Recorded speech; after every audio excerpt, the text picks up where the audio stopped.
इतलात के मुताबिक चाइना ने अपने सेंट्रल कमांड के जनरल जाओ जून की को मिशन लद्दाख पर तैनात कर दिया है। जनरल जाओ जून की अपने फौजियों के साथ लद्दाख पर मजीद फौज को बढ़ाने के लिए कार्रवाइयां कर रहे हैं। मजीद फौज को इधर लद्दाख पर तैनात करने की अपनी गवर्नमेंट को डिमांड भी कर चुके हैं। चीनी आला हुकाम का यह मानना है कि अगर चाइना के ये जनरल जाओ जून की मिशन लद्दाख में कामयाब होते हैं तो इनको सेंट्रल मिलिट्री कमांड कमीशन का वाइस चेयरमैन बना दिया जाएगा। आपको बता दें कि जनरल जाओ जून की वियतनाम की लड़ाई का इनको तजर्बा है। साल 1979 के अंदर चाइना की 3,12,000 फौजी वियतनाम के साथ भिड़ गई थी। 1200 टैंक भी जंग में शरीक हुए थे। उस जंग के अंदर यही जनरल जाओ जून की मौजूद थे। नाज़रीन इकरामी, एक और भारत से बड़ी खतरनाक और इंतहाई खौफनाक खबर सामने आई है कि भारत ने 1962 से लेकर अब तक मुख्तलिफ अदवार में मुख्तलिफ झड़पों के दौरान चाइना को 43,000 जमीन टुकड़े टुकड़े करके दे दी है। अब भारत वहां पर 32 मुख्तलिफ जगहों पर सड़क बनाने की कार्रवाई करने की कोशिश कर रहा है। चाइना उसको बनाने नहीं देता और यूं लड़ाई का एक नया महाज खुल चुका है। भारत की फौज ये कहती है कि इन 32 सड़कों पर काम अगर हो गया तो हम कामयाब, वरना नाकाम होकर घरों को बैठ जाएंगे। एक इंतहाई खतरनाक और दर्दनाक खबर भारत से सामने आई कि चाइना ने 3 मुख्तलिफ मकामात पर भारत के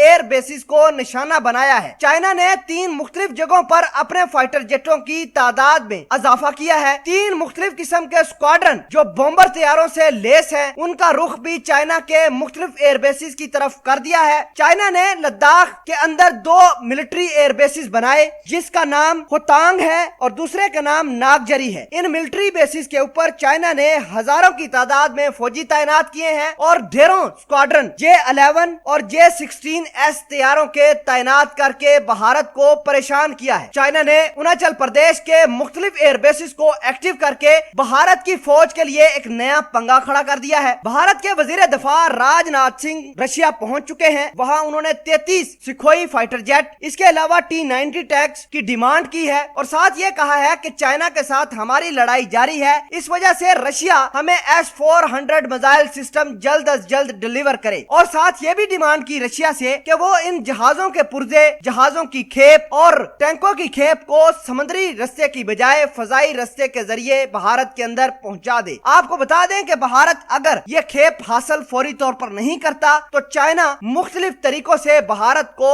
उल्टे और सीधे हाथ से थप्पड़ों से ऐसा मार मारेगा कि भारत के पास जो अक्साई चीन के कुछ इलाके हैं, जो लद्दाख और गोलवान के कुछ इलाके हैं, वो भी इनसे चले जाएंगे। नाज़रीन ग्रामी, एक अहम खबर आपको बताते हैं कि भारत ने चाइना के मुख्तलिफ इलाकों में प्रोपेगेंडा शुरू करवाया है। इस प्रोपेगेंडे में चाइना के मुख्तलिफ लोग अपनी आर्मी से ये डिमांड कर रहे हैं कि भारत ने अपने फौजी जितने मारे गए हैं उनकी तादाद तो बता दी है, लेकिन चाइना ने अभी तक अपने फौजियों की मरने की तादाद नहीं बताई कि उसके कितने फौजी भारत के साथ झड़पों के अंदर मारे जा चुके हैं। भारत उन लोगों को पैसे दे रहा है जो मुख्तलिफ तरीकों से बगावत कर रहे हैं। खसूसन लद्दाख और तिब्बत के इलाकों में चाइना के जो शहरी हैं वो चाइना की गवर्नमेंट के लिए काफी मुश्किलात खड़ी कर रहे हैं कि आया हमें बताया जाए कि हमारे फौजी कितने मारे गए हैं। भारत उनको हथियार भी सप्लाई कर रहा है। फ्रीडम फाइटर्स के लिए मुख्तलिफ जगहों पर भारत ने ठिकाने बनाए हैं, महफूज मोर्चे बनाए जा रहे हैं ताकि उन फ्रीडम फाइटर्स को चाइना के साथ, चाइना की फौज के साथ लड़ने में मदद मिल सके। नाज़रीन ग्रामी, ये तमाम तर खबरों को आप किस तरह देखते हैं, कमेंट सेक्शन में अपना इजहार ख्याल जरूर पोस्ट कीजिए। जज़ाकल्लाह।